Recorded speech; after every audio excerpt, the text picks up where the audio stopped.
Good morning, everyone. Thank you so much for joining me and Melissa this morning. We're so excited to have you here. This has kind of been something I have wanted to do for so long. I first saw Melissa, actually thanks to Rose Serbatova. She told me about Melissa and her amazing talks that she does.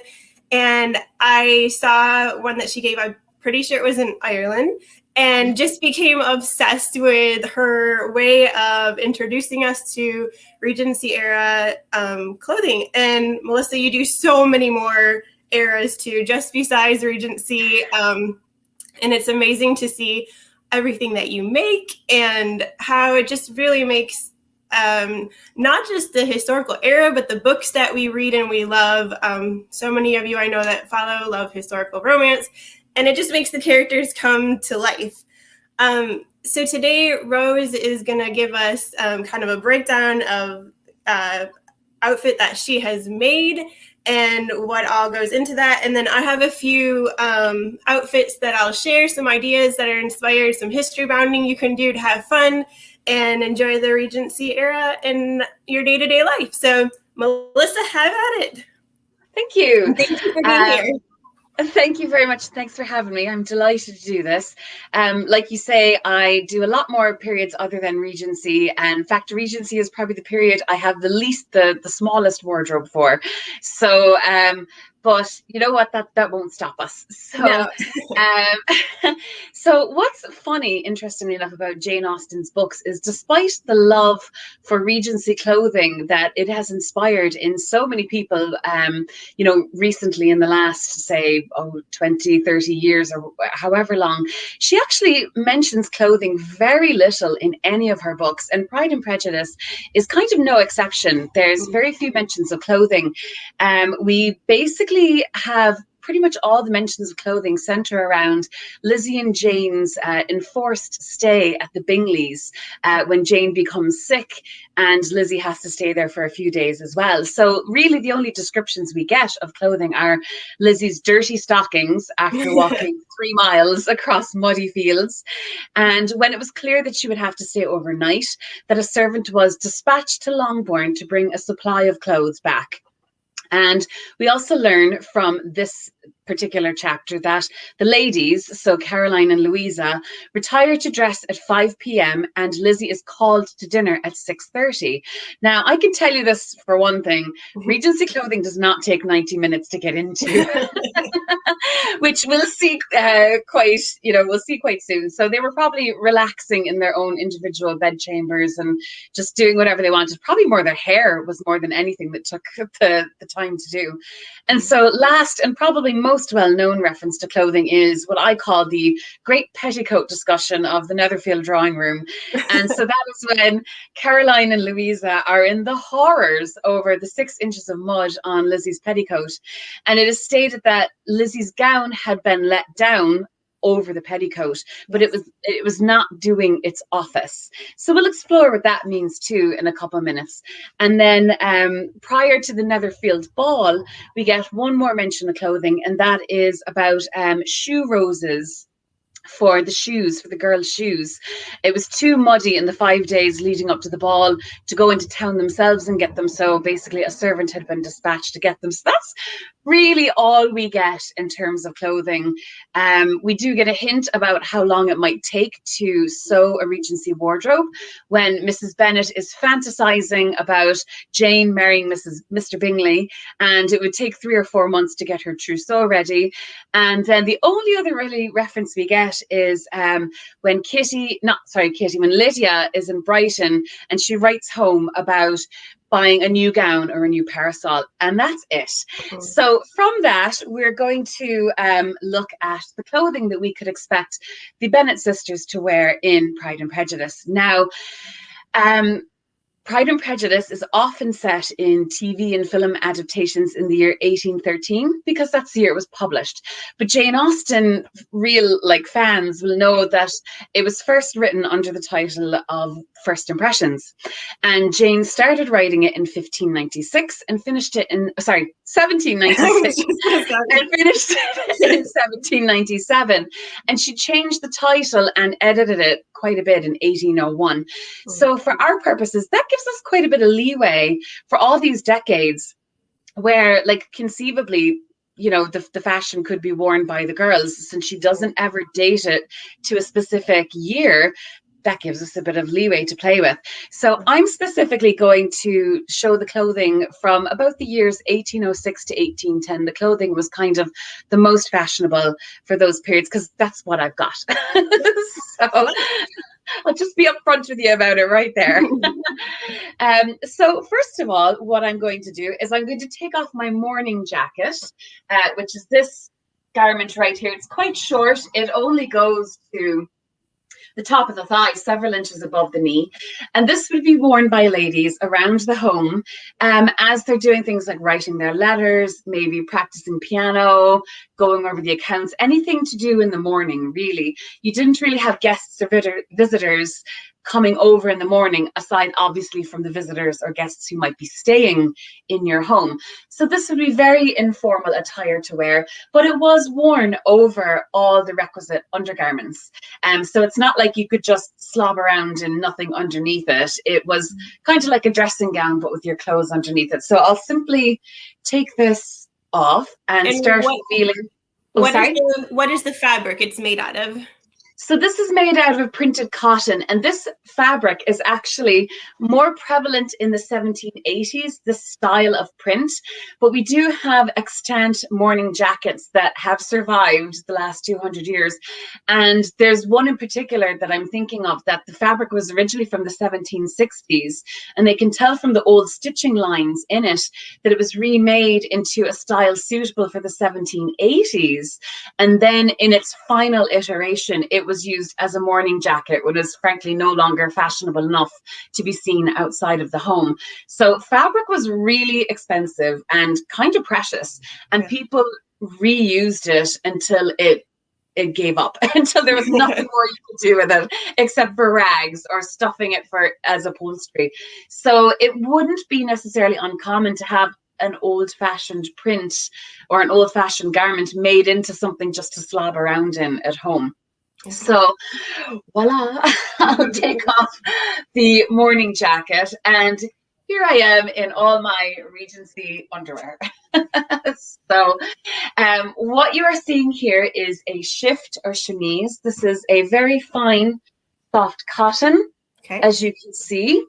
And linen had, for the centuries prior to this, like millennia, frankly, prior to this, linen had been what was worn next to the skin. But in the 19th century, we start getting the rise of cotton. It's becoming cheaper due to things like slavery in the transatlantic trade that was happening. And so cotton was becoming cheaper in some ways than linen. So you do start seeing a lot more cotton undergarments. So I have the shift, first of all. And then over that, I have the stays. I'm going to just let down my petticoat a bit so you can, I might just take it off altogether. The famous petticoat. So as you can see, the stays lace up the back. So they end about here. I hope you can see. And in the front, again, they end right about there. So sort of mid abdomen. And what's different and new about the stays in this period is they have individual bust cups. There are 2 cups for the breasts, as opposed to stays of the 18th century, which did not have those individual bust cups. Again, those laced up the back, and they had a lot more boning. I mean, you could just see the sheer amount of boning channels in the 18th century stays compared to the early 19th century stays. And I have what here is a busk. I'll just take out a spare one that I have here. This is a wooden, or sometimes it was carved out of whalebone, structural piece that basically separates the bosom. If I were to take this out, it would very much lower the girls, and there would no longer be that separation. This is really what causes that cleavage or that cleft between the breasts, and makes the very fashionable look. We don't have pressed together in this period like we did in the 18th century. It's very much lift and separate. So, and I got into this myself. Now, I know we've probably all seen depictions in films, or maybe Bridgerton or that sort of thing. Women being absolutely cranked into their stays and cutting off their breath and everything. Not at all. You certainly did have people who liked to tight lace, usually for fashionable purposes. And I have been known myself to lace a bit tighter than I should if I really want to, have my silhouette just really rocking. But, that's not for everyday wear necessarily. Even like nowadays, you wear your highest shoes and your best push-up bra when you're going out, not to the office necessarily, So basically, I am able to lace this myself. It has an extremely long lace, I think about 4 meters. So I basically keep it permanently laced. And then I just pull it on over my head. I tie to shoulder straps. And then I am quite flexible, so I can reach all the way up. And you can see even now, I can actually tighten it a bit more. Because I've been wearing it for a good half hour, at least, or nearly an hour. And it warms up with the body, and it will loosen up and stretch essentially a bit. So the more you wear it, the more comfortable it gets. So over that you would have your petticoat. So I'll just put mine back on. This again is simple cotton, just like the shift is, and this has 2 straps that go over the shoulders. And actually what I should show you first is this petticoat has a tiny little bustle pad sewn into it. So in the 18th century, you had quite a lot of separate pieces of padding to either make the hips look bigger or make the bum look bigger. But here we start getting the padding sewn integrally into the undergarments instead of being their own separate garment. So it would be very likely that the Bennet sisters would have a petticoat with a little bustle pad in it. So I'll put this back on. And what is that filled with, the bustle pad? It would be filled like with unspun wool. Okay. So wool from a sheep that's been washed but hasn't been spun. So it's just kind of like roughed up and snaggly. Or if you wanted to, like say you've got some fabric, like old fabric that is no good for anything, you would cut it into teeny tiny little pieces. I mean, teeny tiny little scraps and stuff it with that. I've done that quite a few times on quite a number of things, and it works really well. So I am now properly in my underwear. And so we'll do the shoes first. So when Lizzie's dirty stockings are mentioned, these are the kind of silk stockings that she would be likely to wear. These have quite nice little designs on them. I don't know if you could see it at all, probably not, but they do have lovely designs. And then the type of shoes worn would be like flat, what we would call like ballet shoes, ballet flats, was extremely popular. Although for going walking, realistically, there was boots that would be worn, but I've only got this one pair of shoes. So and would that have been a leather type of boot? Yes, leather type of boots. These shoes are made of leather, but you could also have like shoes that were basically like little silk, or probably leather covered with silk.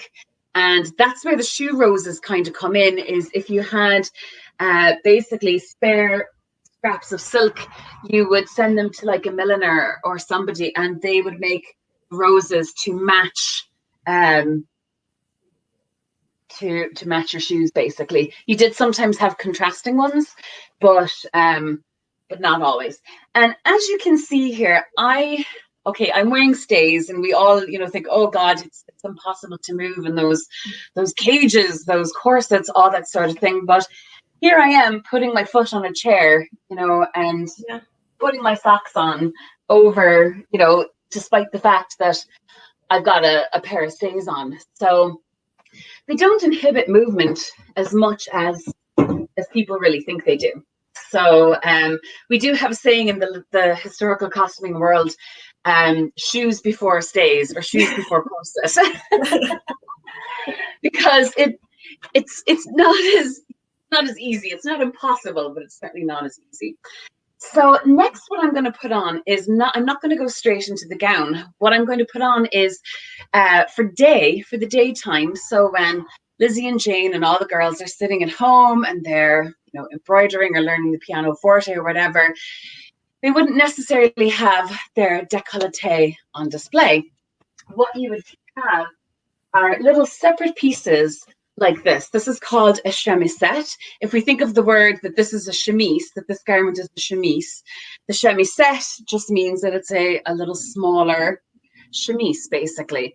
So this goes on and it fills in that neckline for day wear, basically. And like most things, it has several purposes. So if you were going to go out walking, walking to Meriton or walking across the fields to Netherfield, you would want this for a bit of sun protection to stop your décolleté from getting sunburnt, because obviously they didn't have sunscreen like we have nowadays. And so it just tucks in the front and simply ties up here under the neck. And they were absolutely mad for their frilly collars at this period in time. Huh? It's gorgeous. It's so pretty. Now, this is what's called pin tucks. So I took, the piece of, it's cotton lawn, it's extremely fine cotton, and I pinched out 1/4 of an inch and then folded it in half and hand sewed 46 of these pin tucks to make this. Didn't actually take as long as I thought it would. It took about 9 hours to do just one front panel, to hem the two edges and do all the pin tucks on one front panel, and probably about the same then for the rest of it. So I estimate in total it took me probably 24 hours just to make this little thing. So a lady sitting around at home in the mornings would probably, crank it out in five mornings sitting at home. And then she would have a new little piece, new to her wardrobe. And it's little pieces like this that you can update quite quickly. So while getting a whole new gown might be quite expensive, a new chemisette would be much more affordable if you wanted to kind of update your wardrobe. So I'm all tucked in there. And now, would they have done those in different colors or patterns, or was it traditionally just a white, really thin type of fabric? From what I've seen, it is just white and extremely fine, like the finer the better, so this is cotton lawn, and compared to the originals that we still have in museums, this is thick. And like the ones in museums are just crazy sheer. It's unbelievable that a fabric could be so see-through, and still like just exist. So I was looking at a picture of a dress last night, and you could literally see through the front and the back onto the board that they had it on for the picture, which is just unbelievable because we do not see fabrics like that today. Exactly. And I mean, that's why they had the petticoats and things, because the dress that I will put on is incredibly sheer. Like you can totally see through it, except for the bust part where it is lined. It's just lined basically in the bodice, but the whole skirt totally see through. So I've got my chemisette on, and now I will put on the gown. And this is the gown I'm talking about. So as we just said, is you could probably see here, the bodice part is lined. It's just got one thin layer of cotton, but the skirt, hello, you can definitely see through it.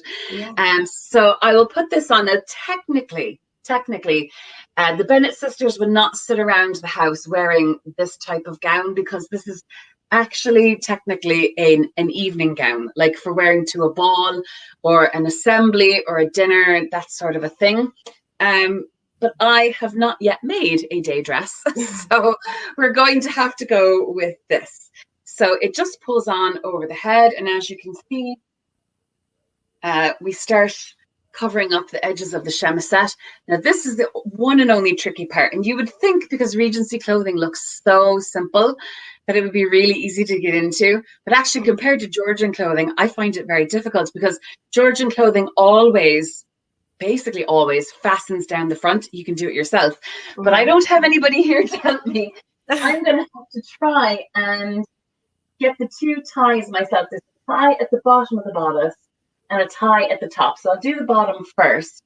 And nice. Put it up as far as I can and do that. Okay.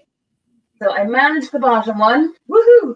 Now, the next one and I hopefully will get my chemisette completely enclosed in here. Don't have it sticking out in a mortifying kind of way. I'm pretty impressed with your stretching skills here. Oh, nearly there. So close. So close. This is why it definitely would be handy to have a sister to Yes.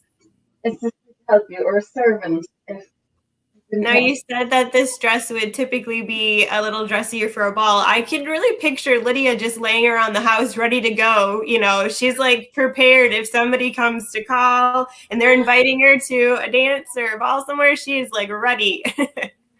Totally. Yeah, I could actually totally see somebody like Lydia being like, to hell with that. This is my best dress. I'm wearing it. I love it. You know?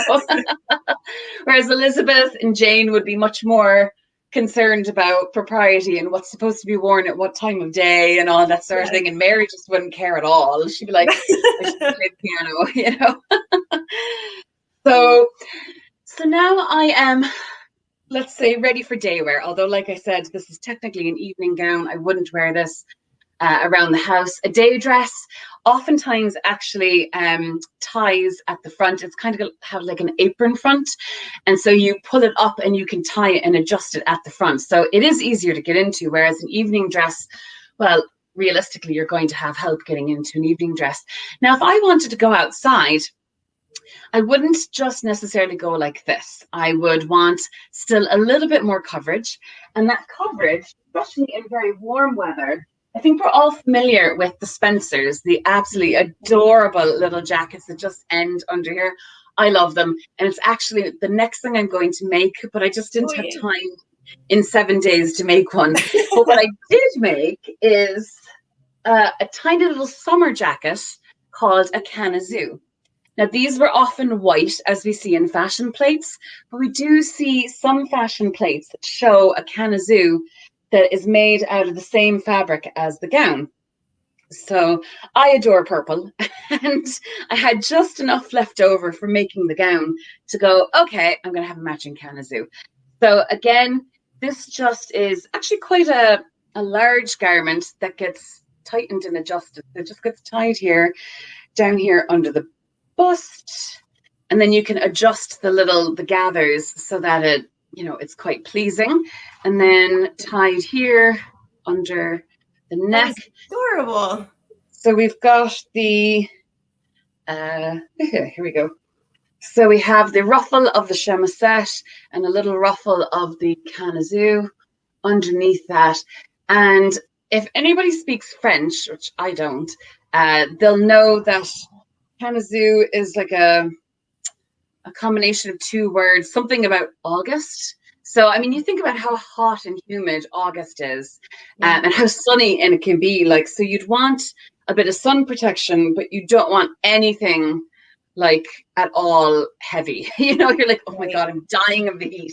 So you just want a little bit of sun protection so you don't get burnt there, and you don't get burnt like on your upper arms, but nothing to like make you any hotter than you already are in the month of August. So this is the canizou. I'll just show the back of it. Even that just really changes the shape of the silhouette of your outfit, just that alone. Exactly. It makes it look completely different. So I mean, we talk nowadays about going like from the office to your evening engagements, that sort of thing, but like they weren't fools in the Regency. They knew how to do this too. Like they could go from day to evening. So I'll take these off, and then we will talk about ball attire, since there are 3 just dances or gatherings or assemblies in Pride and Prejudice. So let's look at what the not particularly wealthy women would wear to a ball. And there we go. I love too how, we don't think about, or sometimes you like something comes up in fashion and we just forget how it's recycling over and over. And, I even think of like the Dickies from the 90s of throwing on this turtleneck. It's the same concept. Our little shrug that you wear, or a cropped jean jacket, same as like a Spencer you're throwing on. It's just all repurposing itself in different ways throughout history. And I love the Spencer because it was like really new. It was like a real departure in terms of kind of outerwear for women. And I mean, like, I love boleros. Even nowadays, I'm a sucker for a bolero, and I can't wait to make my Spencer. I have some black wool that I'm going to cannibalize from an old dress that I made years ago and took apart. And I'm like, oh, that's going to live again as a Spencer. It's going to be amazing. So, So I don't know how this is what I read in a book last night about the Spencer and how it came to be. It was from a gentleman standing too close to the fire, it said, and it singed his tails, so he cut them off, and then actually it kind of was inspired and became like women stole this fashion look of the shortened cropping off the tails, and then it formed into what we think of as the Regency Spencer. Is that, have you heard that before? Or that's the legend anyway. Yeah. I mean, I don't know any, like, we don't have, like a definitive proof, but that's what people say. So like, okay, we weren't there.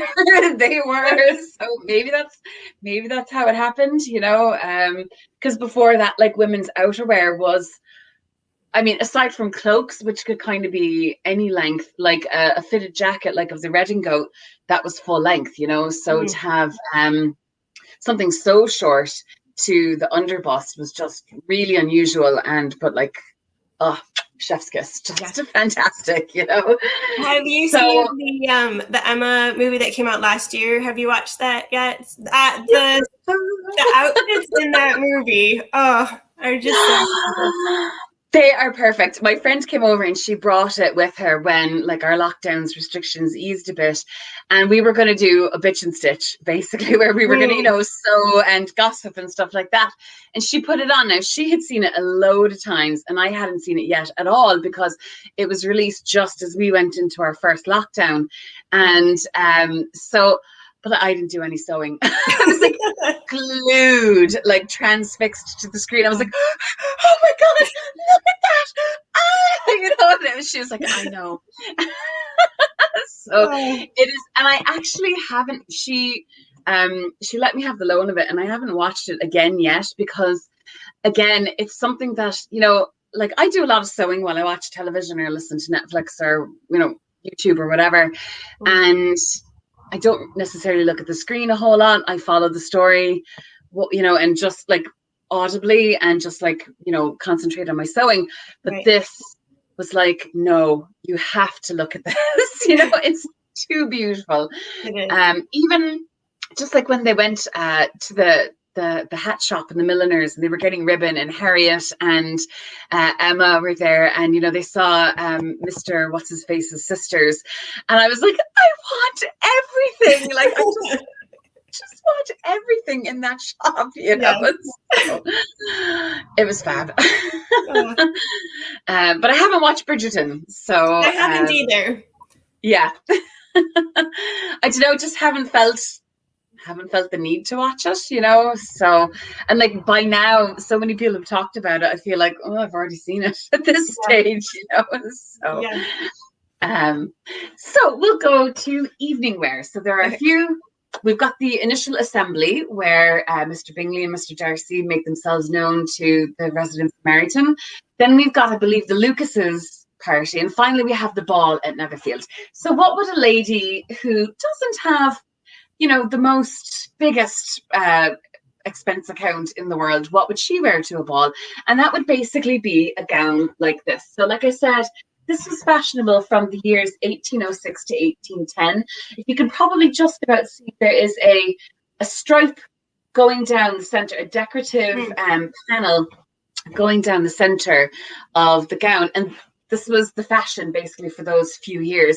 It was called the robe à la reine Mathilde. So fashion plates often would name the style, and this one was named after the French queen Matilda, who was a medieval queen, and they borrowed this design feature from the medieval, a particular style in the medieval period, and quite simply paired with this style of gown. You might have some very simple jewelry. So I do have a pearl necklace, and of course I'm on video, so it's not going to clasp easily. Why would it do that? There we go. And actually, as the pendant is a bit of Wedgwood. So Wedgwood pottery are not pottery, that's not the right word, but some Wedgwood was popular as like a cameo in this period. And then pearl earrings to go with it. And realistically, that's about it. Your look is pretty much complete. This is not, the most high fashion. This would be for basically, women who want to follow some of the latest fashions, but just can't afford to go, completely all out. So there's different levels, of what people could do. It is made of Indian muslin, which is basically, it was the type of muslin they had at the time, just extremely fine. And we do see pastel colors like this. There's quite a few fashion plates from those years showing this extremely pale purple as a like a ball gown or an evening gown, that sort of thing. And we might complete the ensemble then with, now these are silk gloves. Realistically, the best, most desirable type of gloves were kid leather. But I merely have these silk ones, which are not as good. But again, they go up over the elbow. And, this is so that your hands, if your hands are sweaty or whatever, would not be, when you're touching hands with your dance partner, you're not actually touching physically their hand. There's a bit of a barrier, which, hey, we all know nowadays is probably so. Yeah. And then you've got the ubiquitous shawl that you see in so many fashion plates of the time. This extremely long shawl. This one is made of silk and it has a very faint paisley detail. I don't know if you can see it. Probably not if I hold it that way. Anyway, a little bit. So they have these extremely long shawls, and it's actually quite a feat to manage all this all this fabric and not get tangled up in it as you're going about your business. So that would be kind of more the evening look for going to a ball. Basically very simple, very plain, very elegant. You'd probably put things like some feathers or plumage in the hair. And of course we've talked about the shoe roses, so I'll just show you now. These are more Victorian in feel, but these would basically be like separate little details that would be sewn onto or fixed onto the shoes for the ball, to kind of take it from day to evening sort of thing. So these are the types of clothing that the women would wear. And then finally, I didn't show this earlier when I was showing the outerwear, but no respectable woman would leave the house, frankly, without her bonnet. So I will, now this one is from, I have made this bonnet from the year 1820, so it's a little bit later than the clothing that I'm wearing. And my bun is too big, but you can just see it would have all sorts of designs and decoration on it, rosettes and bows and all sorts of things to wear outside. So I should have put this on with my other outerwear, but I forgot. But so these are the types of things that the Bennet sisters would have worn as they were going on with it. Now, one final thing I just want to show is there's a lot of talk nowadays about how women's clothing doesn't have pockets, and it's such a pain. Like, we're deprived of pockets. And it's kind of in the Regency period when this transition happened. Before the silhouette changed in the very late 1790s, the wider, bigger fashions of the 18th century, you would have these separate pockets tied under your skirts, and there was always a slit in the skirts to allow you to access your pockets, and you would have pairs of them, one on either side, and you could keep, the sky was the limit what you could keep in there. These are actually quite small. They could be very large, but wearing a pocket like this is going to, especially in a gown this sheer, is really going to disturb the line. You don't want some big bulky thing hanging off your hip, and especially if you can see through it, your sheer gown. So thus, the reticule, which was like a French bastardization of the word ridicule, was born, and basically women get the handbag. But there are some very funny like satirical pictures that show girls basically, like particularly in Paris, walking around Paris, and their male friends are carrying the girls' reticules for them. And it was kind of a thing to basically like get your fella to carry your bag for you, sort of thing. Like, oh, you need to carry my bag. But there were still some of the large pockets that could be worn. The French also came up with a very long pocket that was worn under the dresses. It was called a ballantine, but it didn't really take off in popularity. It just, women kind of were like, hey, look, I have this cute new accessory that I can use to coordinate with my gown or show off my skill at embroidery or whatever. And, you know, they were like, this is great. And it's only kind of now, well, no, in the Victorian period, they kind of lamented pockets too, but we really feel the lack of pockets nowadays. Yeah, it's so exciting when you find something with pockets in it. You tell all your friends, go buy this. It's got pockets. Yeah. Oh. So do we have any questions coming in while we've been... I don't have any questions on the side yet. So if you're watching and you have any, feel free to leave any questions or comments you have for Melissa, and I'm sure she'll be happy to answer. I'm just looking at as you've gone through all these layers and thinking of poor Mr. Bennet and having 5 daughters to dress and a wife that loves fashion and wants to impress everyone. Like, the yards of fabric that were needed is just insane.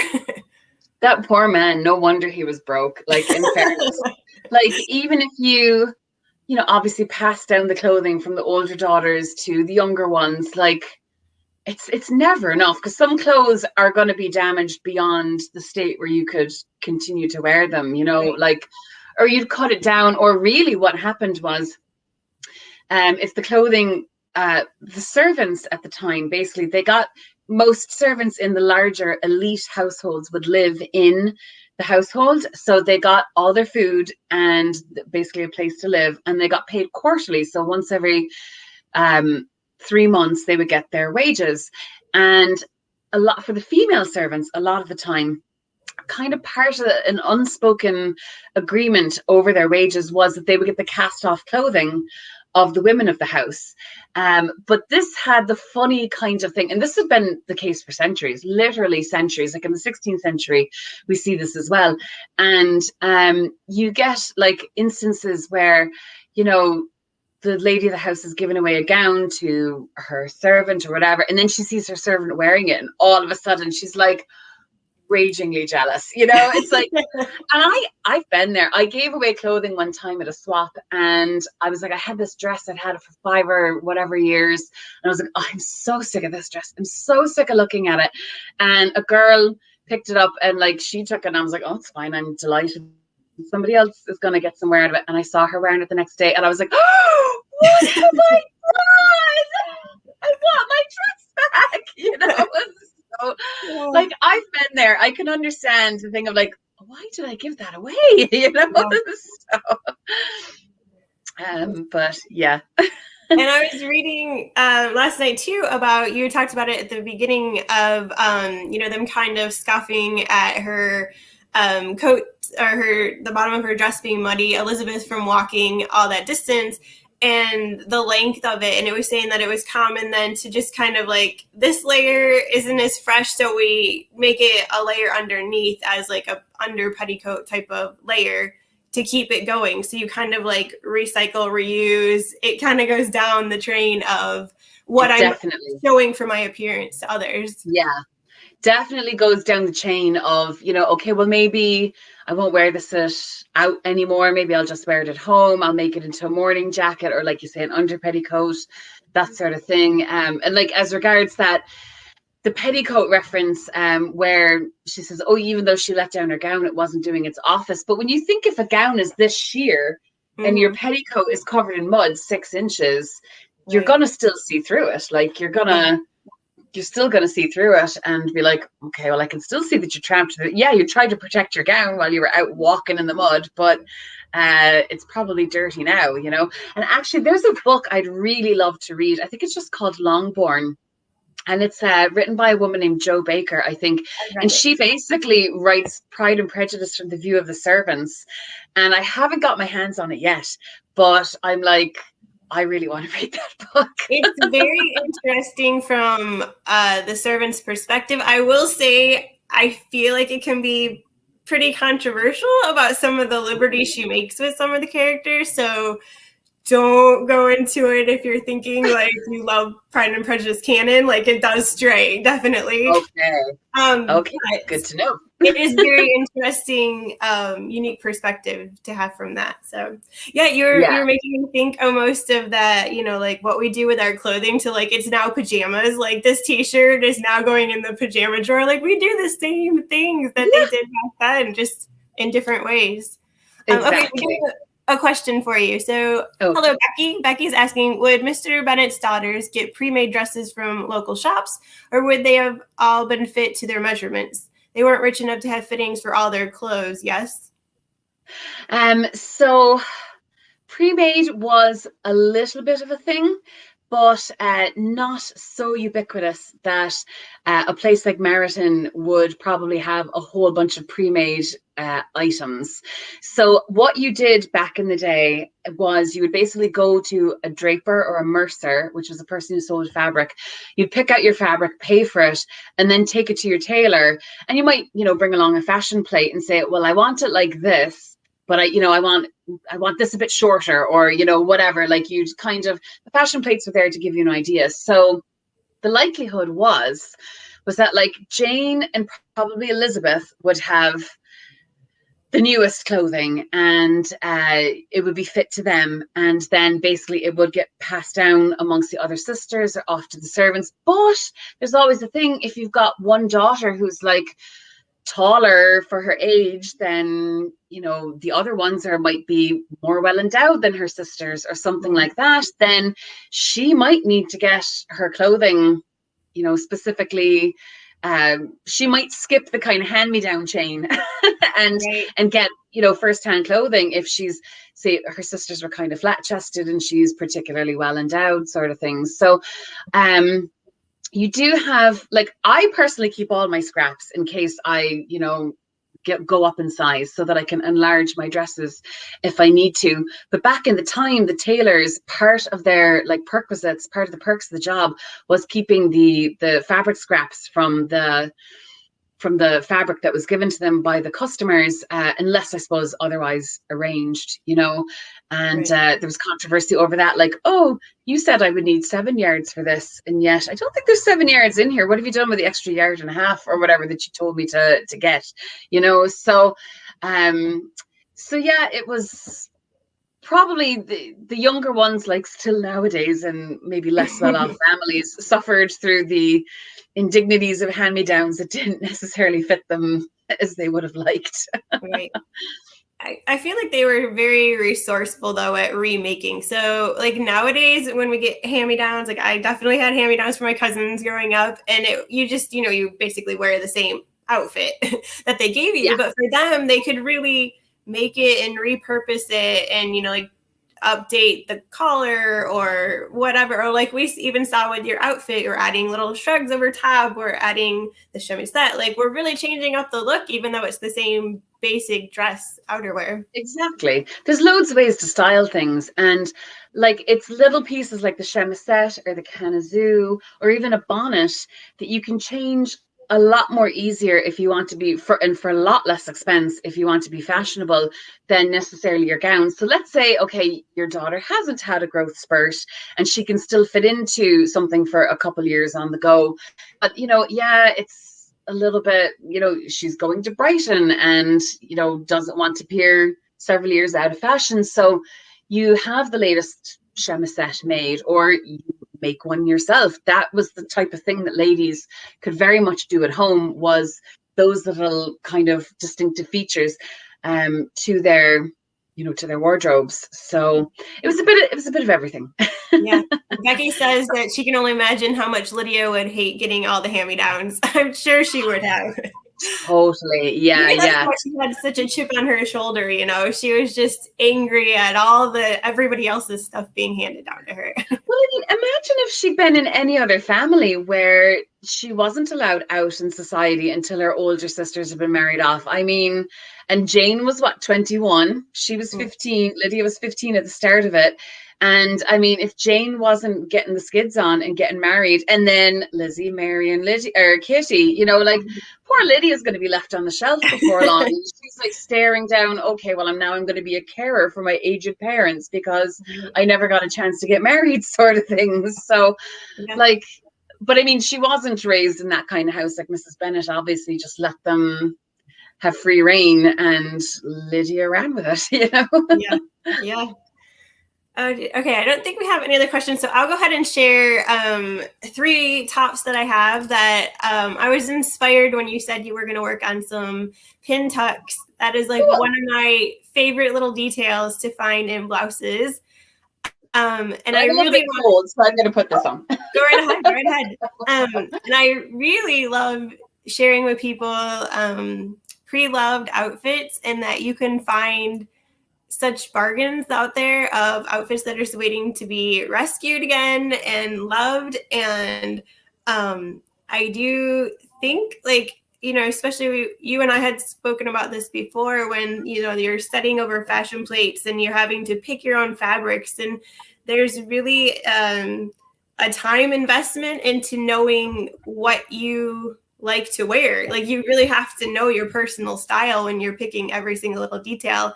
And I find personally for me that really helped me to hone down my wardrobe and to buy less once I really started looking at, okay, I like this type of color. I don't enjoy wearing this type of color. Or every time I might like the way it looks, but when I put it on myself, I don't like the way that it looks on me. So we don't have to go as extreme back to making our own clothing, or, you know, having a whole bespoke wardrobe, because I wish I had the money to do that, but I don't. And I don't want to spend the time sitting and hand sewing everything. And I'm not a huge shopper. And obviously this last almost year and a half now, we haven't been able to go into the shop. So everyone's shopping online for things. And I really just love the, like, finding the one-off little outfits to make my wardrobe unique to me. So this is one of the blouses that I found. I'll try to hold it up here. And as you can see, again, just that, like, sheerness. Nice. This isn't even really sheer as some of the stuff that you have. But so you can see this was obviously all done by machine and not as beautiful as all your hand stitching. But it still gives that kind of same flair that, you know, you had in your little thing. So taking a little inspiration from Regency. Obviously, this has, you know, some almost a Renaissance sort of sleeve. You could kind of like a little bit there. We're mixing periods here. But, so this I found, I think, and it's one of the things personally that I know that I'm drawn to. Cottons, linens are definitely what I try to look for in a blouse. So, and it's so easy nowadays. You can just kind of click, like I know for ThreadUp, you can select what fabrics you want to have. So I just always click cotton, linen, and it kind of does all the sorting for me and finds what I'm looking for. But even, you know, like on the sleeve, just the details. I don't know if I said, I think I got this for like $10. So steal. Crazy. Okay, and then the next 2 I found on Poshmark, and these were also used. So this one, I just love the way that it has pin tucks going this way down the front. This is like a little bit more Victorian. We got a peplum here, and then these nice flouncy sleeves on the side. And again, like super sheer. You can see the bottom, especially. You can totally see through it. Yeah. And this one, another. We didn't talk about it as much as what you're wearing, but I was noticing, you know, you're tying all the little ribbon ties to everything. This is one of my little quirks. I love to try to find things without zippers on them. Okay. So this buttons, it's got these little tiny buttons. Oh, they're adorable. So just, I mean, I'm sure you do it in your normal everyday wardrobe too, but just having fun and like look through, go on Pinterest and look up the fashion plates and find little details that speak to you. And like we said, styles come back and you can really make a unique wardrobe taking inspiration from whatever eras that you enjoyed. And then this one, lastly, we have, so this is totally different here, but we have, you know, the row of all these little buttons. You can see some little pin tucks across the top and then lace here. Oh, I'm pretty sure, guys, I didn't spend more than $20 on any of these. And this one was on Poshmark. It's still, you know, I know some people, pre-loved isn't their thing.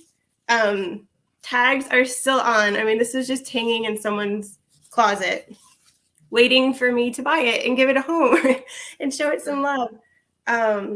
And again, just super sheer, that fabric that we see here. So yeah, that's just kind of my way of, I'm not one of those people, like I'm not brave enough to totally go full costume. I love seeing other people wear it. But I still want to, like, I kind of reached the point where I want to feel like me and I want to wear what helps me express myself. And we get so in this mindset of just, you know, going to the mall and we see what's there and we think that's all we have to choose from. But if you take a little bit of time and you look, there's treasures out there waiting for you to find and combine and mix eras and just express yourself and have fun.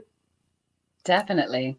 And I was going to say, I love the embroidery on the front of the blouse you're wearing. And I think, like with the chemisette, you know, they can fill in, say, quite a low neckline.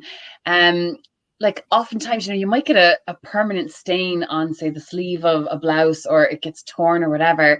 And you're like, oh God, I really love this bit, but this bit is ruined. And, you know, like, God forbid something ever happened to that top. But like, if the sleeve got completely destroyed, you could legit just like basically cut off that beautiful embroidery, hem it, and then wear it under other stuff. And then it's not gone out of your wardrobe forever. You know, like you still have the best part of it, you know? So yeah, I actually have, I think I have a video from a while back on my Instagram, but I bought this super cute little linen dress. It kind of has the same sort of detail at the top of it, but it's just too short for me. It didn't suit my style, but I loved the top of it. It had these little rows of buttons. And then I had a cotton dress that had like a little bit more of like a wrap style and then an empire waist. And it was a little lower than I typically wear. And I don't know, one day I was like, oh, this kind of has like a underdress petticoat kind of thing. Like, I wonder what'll happen if I just put it, and it paired perfectly together. Oh my God. Like, you never know what you're going to find when you're playing around with stuff. And I was even thinking, I was looking up vintage buttons yesterday because I love another thing. You can get amazing deals on cashmere sweaters that are, you know, you might need to do a little bit of getting them back in shape, but it's worth the time to save the money, in my opinion. And the quality you can get, it will last you for so long. Absolutely. But I have this one and I grab it every once in a while, but it's like, I don't like, it has gold buttons and it's just not as me. So I was looking at wooden and leather vintage buttons and I was like, it's such a simple, you know, like this wool sweater is going to last me for the next 50 years. If I spend $10 to $20 and swap the buttons out and make it into something that's totally me, then I feel I did what Jane Austen would have wanted me to do. Definitely. But if you're looking for like historic buttons, there's a website called Button Baron. Now, I've never shopped there myself, but I see it recommended all the time in all these historic groups that I'm in. So Button Baron might be a crowd to try looking at if you want some special buttons. I would love to check them out. And we have one last question, and then we'll wrap it up here so we don't take all your day. It says, would it cost more to clothe a gentleman or a lady? I would assume a lady, but I'm sure a gentleman had to spend a lot as well. They had so many layers of clothing too. Great question. Yeah. Now, I don't make clothing for men, so I can't answer definitively, but I'm going to say it's about on par. Like, you can I mean, if we're talking somebody like Mr. Darcy status, who is a gentleman, £10,000 a year. I mean, he's going to have the finest wools and the nicest silks.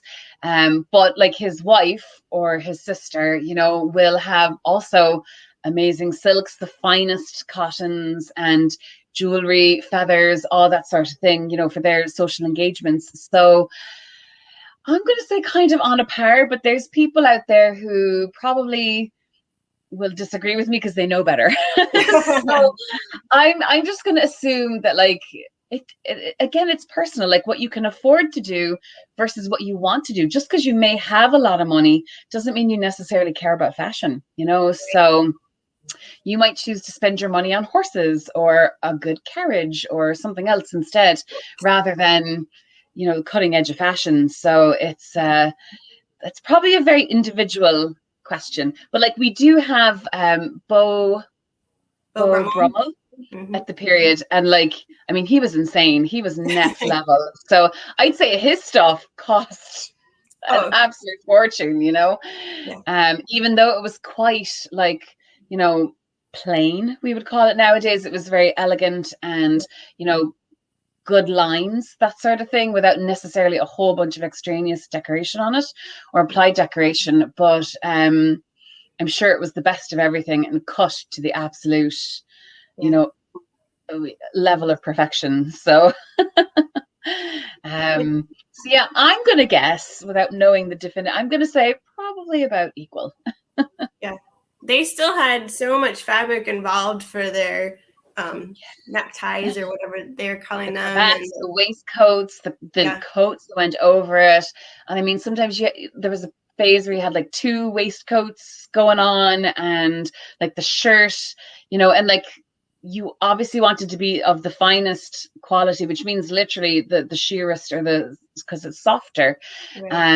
And then linings, good linings as well, so that it sits properly. Men's clothing was like, especially the jackets were pad stitched, which was a way of holding all these multiple layers together, like the lining, the interlining, the top fabric. So all of that is adding to the time that the tailor has to spend making it, and obviously also the materials. Whereas women's clothing, there was a lot less. But then, having said that, there was a lot of more pieces that could be added to it. So, yeah. I saw a video the other day. Zach Pinsett Taylor just had a pair of trousers, whatever the proper term was, for an authentic pair from the Regency that had been tucked away by someone, and it had 5 pockets on each side. And I was thinking just the amount of time that it would take for someone to put all those pockets in too. So like the women's silhouette might have been simpler, but the detail, the men, they've got all their little pocket watches and all their little extras, Swiss Army knife, whatever things they had going on. I'd rather have a bag. I would spend so much time, like, which freaking pocket did I put this stupid thing in? I mean, I do that. Like, if I've got a coat that has 2 outside pockets and 2 inside pockets, and then I've also got like maybe a pocket in my hoodie, and it's like, oh my God, this is 5 things I have to look through. Are you kidding me? To find the one thing I'm like, oh, like, I mean, I do like pockets, but I have to say I'm not a lover of them like some people are. Like, because for me, my stuff tends to fall out of my pockets. The most stuff I've lost is when I put it in my pocket and it falls out. So I'm like, I don't think this is actually the number one way to carry stuff around with you, So I really want the skirt with the cages that had like, you could just, put a full like picnic basket inside. That would be perfect. Yeah, exactly. To drive anywhere. I think I would have to have like a snack pocket on one side and everything else pocket on the other, and never the 2 shall mix, You are a girl after my own heart. Let's eat. Oh, geez. Well, thank you, Melissa, so much. This is fascinating. You always do such an amazing job. It really helps it all come to life and be able to see what they're wearing and the colors come to life, and feel inspired to go read some more Pride and Prejudice now and really feel the story. Definitely. Well, thank you so much for having me. It's been my absolute pleasure. And it was kind of the kick up the pants I needed to make the Chemisette and the Canazoo, which had been on my list for a while. And now I'm fired up to do the Spencer. So it's been my absolute pleasure. I cannot wait to see that Spencer is going to be so fantastic. Oh, can you just like Yeah. remake the whole Emma wardrobe, please? And then we can see you wearing all of it. No, I don't have that much time. I'm doing my PhD, so I don't have that much time. Maybe in 3 years when I'm Dr. Melissa Shiels. I will be waiting for that moment. Yes. Listen, thank you so much. And thank you. I really enjoyed this. Yeah. Thank you, everyone that watched live and that watches in the future. And if you have any questions, please feel free to leave them. I'm sure Melissa won't mind popping on to answer a few things that you might have. And we will hopefully see you all later. Bye.